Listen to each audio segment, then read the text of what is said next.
Hola, hola, hola, hola, gracias por conectarte al podcast. Estamos de regreso, está aquí en la casa el sonorense, escritor y periodista Javier Munguía. ¿Cómo estás, Javier? Bienvenido al podcast. ¿Cómo te Hola Manuel, encuentras?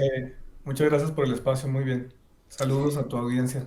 Oye, pues a ver, estás presentando El Caso Cumbres con el sello Aguilar, este libro que estás anunciando, sobre este caso tan emblemático, tan polémico, tan sangriento, el caso de Diego Santoy Riverol y Erika Peña Cos, estimado Javier.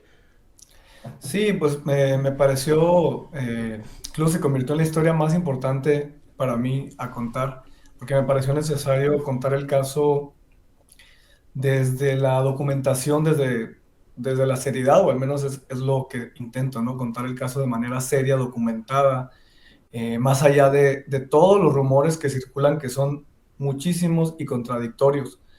Entonces, mi intención era contar una historia que se ha contado muchas veces, pero contarla de otra manera.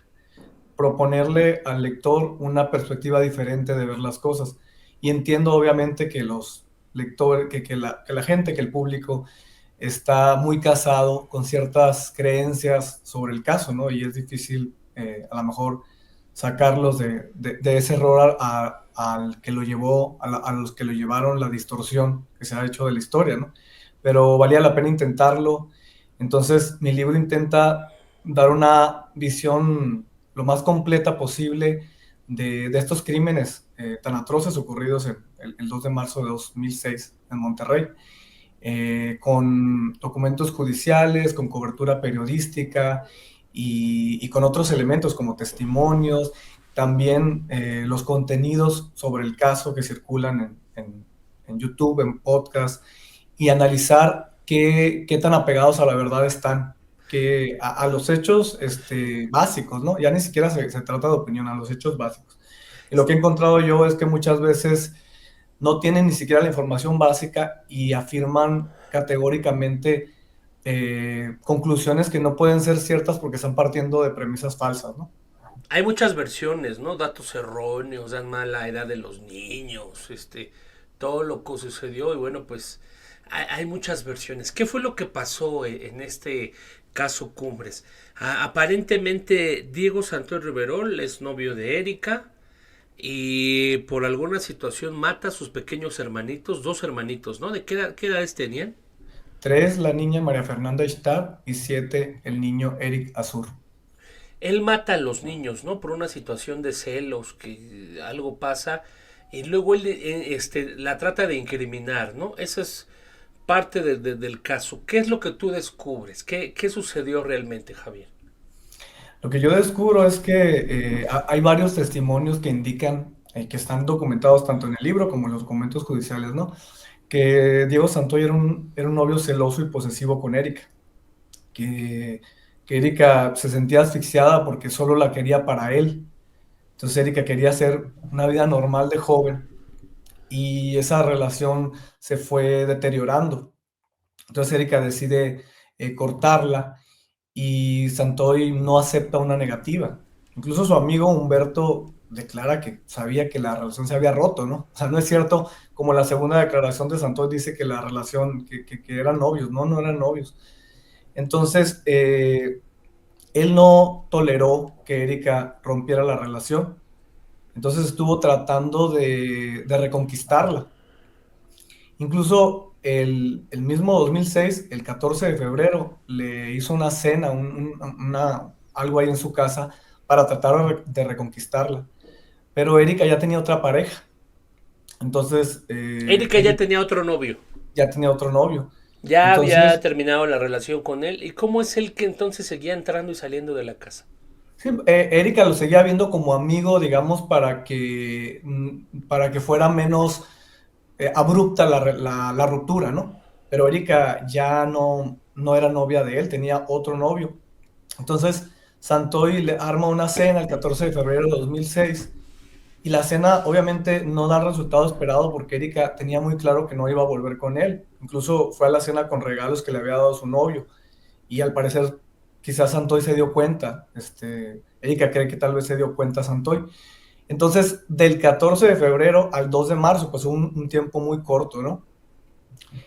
Y yo recuerdo haber leído en el libro de Cristina Rivera Garza, en El Invencible Verano de Liliana, que ese periodo de tiempo de una ruptura de 3 meses es el más peligroso para las víctimas. Cuando un hombre, cuando una mujer rompe la relación y el hombre despechado no lo acepta, esos 3 meses son como muy cruciales, ¿no? Es como el momento de mayor peligro, si no lo estoy recordando mal. Entonces, Santoy, en los pocos meses después de que Erika terminara la relación, cometió estos crímenes, ¿no? No se sabe bien cómo los maquinó, cómo planeó, cuál era el plan, no se sabe porque él no lo contó a detalle eso, sí aceptó en su primera declaración que él había sido, y también su amigo, su hermano, su papá, el abogado, el primer abogado, pero no detalló cuál era su plan, entonces solo queda especular en respecto de eso, ¿no? Pero en cuanto a que él lo hizo, hay pruebas suficientes para entender que sí lo hizo, ¿no? ¿Y por qué lo hizo? Porque había una cuestión de esos celos machistas, de no tolerar esa ruptura, y además a una persona a la que tenía muy controlada, ¿no? Era una relación donde él dominaba y donde él la quería para él solo. Entonces, esos fueron algunos de los motivos que se dieron. Además, una cosa muy importante que casi no se dice es que cuando a Santoy le hacen un dictamen psiquiátrico, resulta que tiene trastorno antisocial de la personalidad, y eso lo lleva a explotar a las personas, a no tener remordimientos, a aprovecharse de las personas, que a nosotros nos suena como un psicópata, ¿no? Pero en el manual de trastornos psiquiátricos, según entiendo, no viene la psicopatía, pero sí viene el trastorno antisocial de la personalidad. Y no fue nada más un psiquiatra el que determinó eso, fue una psicóloga que estuvo de acuerdo, fue otro psiquiatra, fueron varios especialistas los que estuvieron de acuerdo en que Santoy tenía un trastorno antisocial de la personalidad. Entonces, eso explica en buena parte lo que hizo, ¿no? Y también explica que no haya tenido remordimientos de incriminar a Erika después, a pesar de lo que le hizo. A ver, yo siento que el libro está un poquito tratando de enfocarse a deslindar a Erika, a asegurar que actuó solo Diego Santos. Sí, Para es ti decir, actuó solo. yo no podía ser equidistante, ¿no? No podía ser como, por ejemplo, ese documental de la historia detrás del mito, que lo único que hace es presentar una versión, presentar la otra versión, entonces no se sabe quién fue, porque hay dos versiones.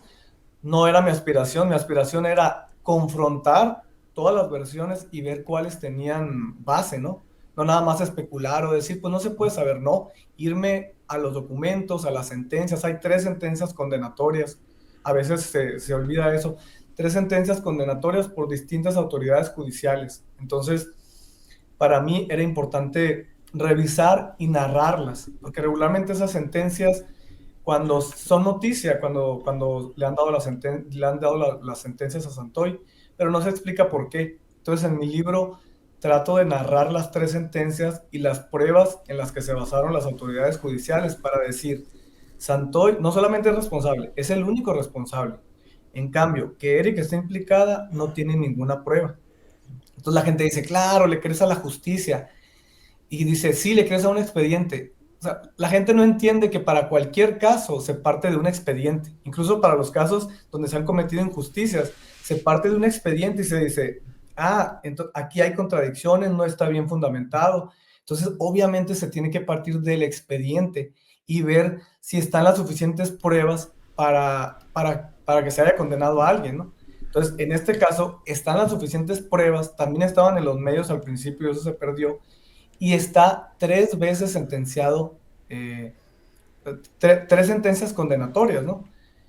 En distintos años, él primero apeló, después metió un amparo, y hay 3 sentencias que dicen que es el único culpable. Entonces, ojalá mi intención es que la gente lea el libro y entienda los hechos. Y claro, que si no es suficiente con el libro, pueden hacer su propia investigación, que yo no me estoy inventando nada, ahí están los Sí. documentos, está la cobertura, pueden hacer su investigación y ver si realmente las pruebas son tan contundentes como yo las encontré contra Santoy.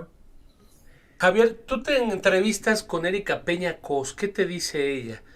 Documentas aquí en el libro que logras entrevistarte con ella.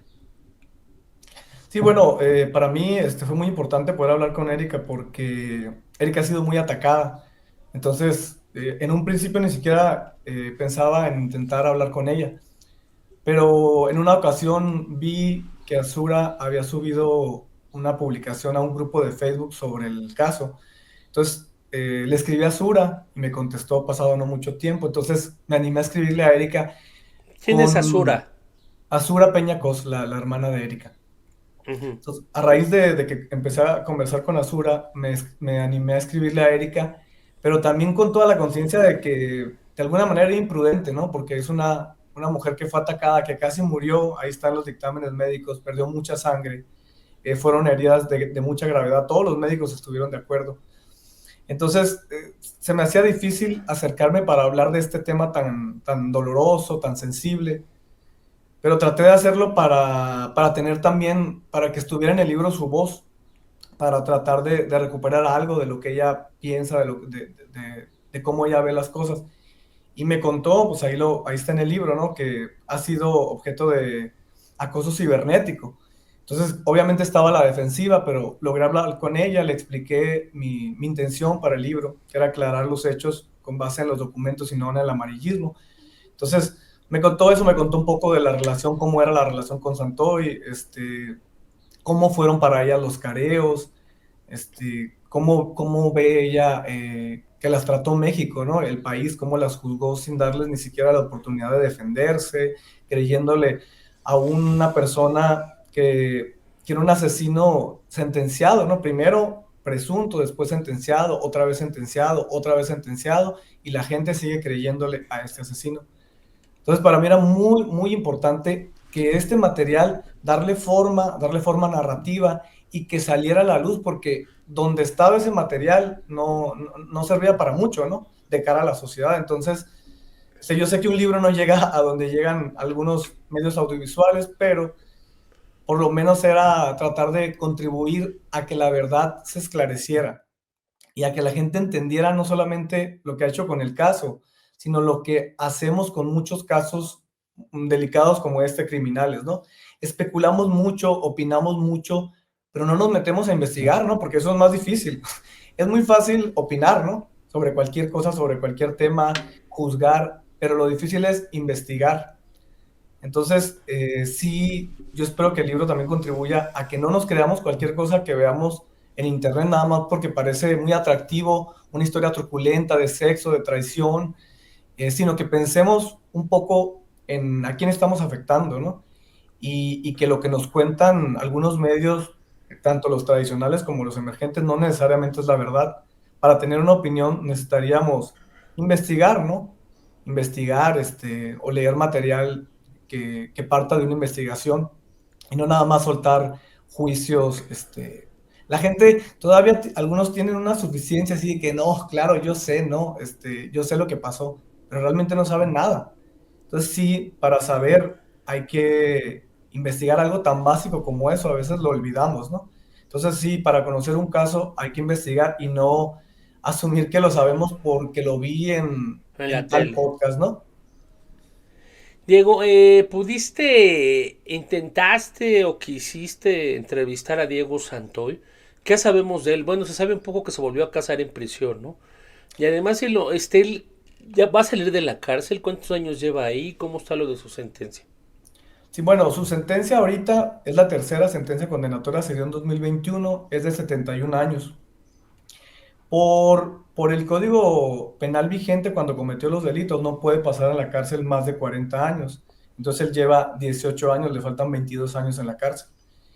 Y sobre si intenté entrevistarlo, hubo ahí, intercambié unos mensajes con el abogado Adolfo Vega, que es el que se quedó con el caso después de que mataran a Raquel Villanueva. Hubo un acercamiento, pero ya después no siguió el contacto. Intenté contactarme con el abogado reciente, que es Roberto Mongenroth, si no me equivoco, así se pronuncia el apellido. Después hubo un intento ahí que cuento en el libro a través de un amigo periodista, un intento de poder entrar al penal cuando fui a Monterrey para entrevistarlo. Y no se dio, pero tampoco me pareció tan importante porque he revisado las entrevistas que hay con Santoy y él pues está en estado de negación, ¿no? Él no, a mí lo que me interesaría preguntarle no me lo habría respondido si hubiera aceptado hablar conmigo. Entonces, no me parecía tan relevante tener ese testimonio porque ya se le ha entrevistado mucho, ¿no? Y esas entrevistas están en el libro también. Entonces, es por eso que no me pareció tan relevante hablar con él. Me habría gustado, obviamente, porque pues traté el caso, lo investigué muchos años, pero como no lo entrevisté, tampoco es que pierda demasiado la historia. ¿En qué momento te apasiona este caso, Javier? Veo que estás como que muy, muy metido en el tema. Sí, Desde que eras niño, ¿en qué momento te llama la atención el caso Cumbres? pues fíjate, cuando ocurrió yo tenía 22 años y Santoy tenía 21. Entonces yo creo que el primer impulso, me horrorizaron los hechos, me impactaron, pero me empecé a preguntar qué tenía que pasar para que un joven, casi era de la misma edad que Santoy, cometiera estos hechos, ¿no? Entonces, primero pensé en hacer una novela sobre un personaje similar, con otro nombre, con otras circunstancias, pero tratar de investigar a través de la ficción qué elementos podrían llevar a una persona a cometer esos hechos, qué de su pasado podría contribuir, porque yo sé que no es un solo elemento, ¿no? A veces somos simplistas. Es que le pasó esto, es que su papá era algo violento o era castrante con él, tal vez, pero no es un solo elemento, son muchos los que se dan para que ocurran estas cosas, ¿no? Y es difícil averiguarlo a veces. Entonces, ese fue mi primer impulso y mi primer proyecto era una novela. Y sí, desde ese momento quise escribir una novela. Pero conforme pasó el tiempo, de hecho escribí una novela sobre el caso, lo cuento también ahí en el libro. ¿Es tu Pero conforme segundo pasó sobre el caso ¿eh? entonces?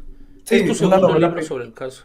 Sí, sí, pero la novela no la publiqué ni la voy a publicar. Fue como Ah, un intento nada más. Entonces, después, conforme fue pasando el tiempo, me fue quedando claro que el caso ameritaba un tratamiento de no ficción.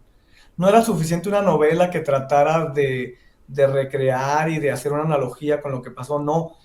El caso necesitaba que se contara, digamos, desde una perspectiva, pues, cercana al periodismo, ¿no?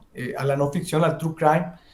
Entonces, basado en los documentos, en los testimonios, en lo que me dijeron las personas con las que hablé, pero sobre todo en lo documentado. Entonces fue cambiando el proyecto y después ya fue claro para mí que tenía que contar la historia desde la no ficción, una historia real, como digo al inicio del libro, basada en documentos, en cobertura periodística, en algunos testimonios, en otros materiales que fui recopilando porque como te imaginarás, en estos años recopilé mucha información sobre el caso, incluso la de más baja calidad, pero era importante para mí asimilar, contarla, porque eso mostraba cómo ha narrado el caso a la gente, que no se ha hecho con responsabilidad, que no se ha intentado, digamos, combatir las mentiras instauradas socialmente, sino al contrario, ¿no? Como eso vendía, pues vamos a contribuir más y hasta vamos a inventar otras historias sobre el caso, totalmente delirantes, ¿no? Ya no nada más lo que se contó al principio, sino otras historias sobre el caso. Eh, fíjate que esto que me estás diciendo, habíamos platicado algo sobre la casa que incluso fue demolida, ¿no? Porque ya estaban entrando youtubers, espiritistas, un montón de gente que sin qué hacer. ¿Y qué tanto hacían en esta casa, Javier? Sí, pues lo que yo revisé es que primero entraban a recorrerla y después entraban, incluso vi un video de que entraban con un aparato como para invocar presencias y luego le preguntaban al supuesto fantasma de Eric que si quién lo había matado, cosas realmente muy deplorables, ¿no? Y empezaron ya a hacer de la misma casa, fíjate qué curioso, ahora lo pienso, empezaron a hacer de la casa un espectáculo también, como lo habían hecho de todo el caso, ¿no? Entonces, se metían ahí porque la casa ya estaba se fue deteriorando y quedó sin puertas, entonces se metían a filmar, hasta que ya en algún Ya estaba momento, abandonada, ¿no? sí, Digamos ya la estaba casa. abandonada. En algún momento se vendió, yo creo, ya la destruyeron, pero sí, ese morbo que ha marcado todo el caso se marcó durante la pandemia y hasta el 2021 que la casa fue demolida, pues ya no pudieron seguir haciendo eso. Pues Javier Munguía, muchísimas gracias. ¿Con qué te quedas? ¿Qué resaltas de este caso Cumbres, este caso tan emblemático que estaríamos ya este 2025 por cumplir 19 años de esta lamentable tragedia de la muerte de los hermanitos Peñacos? Pues resalto el tomar conciencia de nuestro actuar como sociedad ante las víctimas. Creo que te lo decía, no es fácil, yo sé, porque el morbo vende mucho y vamos a seguir opinando a menudo con frivolidad, pero ojalá que al menos entre quienes lean el libro hay un poco de conciencia sobre los juicios que hacemos y a quién le creemos y a quién lastimamos.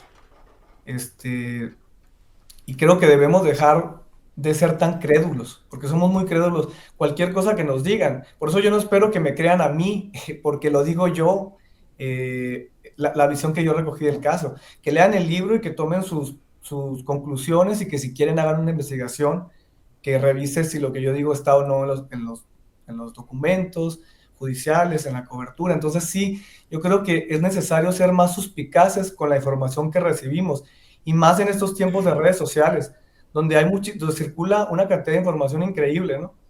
No digo yo que un canal de YouTube no pueda ser serio, incluso en un hilo de X puede haber información seria, depende del enfoque, ¿no? Pero sí tenemos que ser más desconfiados. No porque lo diga cualquier persona ya es cierto, y además hacer conciencia del dolor adicional que causamos en las víctimas, ¿no? Como dice ahí la contraportada del libro, nos convertimos en verdugos también, en verdugos adicionales de las víctimas, que ya han pasado por mucho dolor, y en vez de solidarizarnos con ellas, o al menos dejarlas en paz, seguimos contribuyendo a ese dolor. Entonces, sí querría yo que mi libro abonara un poco a esa reflexión. Te mando un abrazo fuerte, Javier Munguía, mucho éxito con este libro que ya está circulando por el sello Aguilar, del sello Aguilar de Random House. Sí, un abrazo, Manuel, y muchas gracias por el espacio. Gracias a ti. Oiga, déjenos un comentario abajo, un puntito, lo que sea, para que se pueda ver más el material. Compártanos en sus redes sociales y bueno, pues continúen navegando aquí por el podcast. Nos vemos hasta pronto, Javier. Gracias. Chao, chao, chao, chao. Dios, gracias.